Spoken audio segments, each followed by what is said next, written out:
இன்றைக்கு சத்திய போதனைகள் வழியாக பகுதி 1 கிறிஸ்துவின் வார்த்தைகள் அன்பை பற்றி பார்ப்போம்.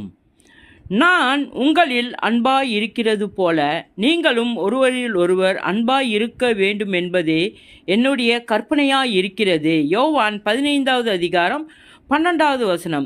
நீங்கள் ஒருவரில் ஒருவர் அன்பாய் இருக்க வேண்டுமென்றே இவைகளை உங்களுக்கு கற்பிக்கிறேன்.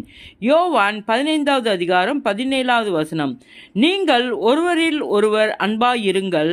நான் உங்களில் அன்பாய் இருந்தது போல நீங்களும் ஒருவரில் ஒருவர் அன்பாய் இருங்கள் என்கிற புதிய கட்டளையை உங்களுக்கு கொடுக்கிறேன். யோவான் 13வது அதிகாரம் 34வது வசனம்.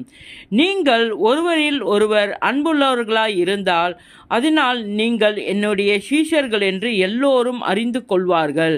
யோவான் 13வது அதிகாரம் 35வது வசனம். நீங்கள் என்னிடத்தில் அன்பாய் இருந்தால் என் கற்பனைகளை கைக்கொள்ளுங்கள்.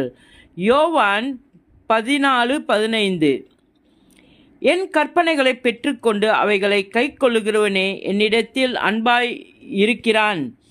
என்னிடத்தில் அன்பாய் இருக்கிறவன் என் பிதாவுக்கு அன்பாய் இருப்பான். நானும் அவனில் அன்பாய் இருந்து அவனுக்கு என்னை வெளிப்படுத்துவேன். யோவான் 14வது அதிகாரம் 21வது வசனம். இயேசுவின் நாமத்தில்.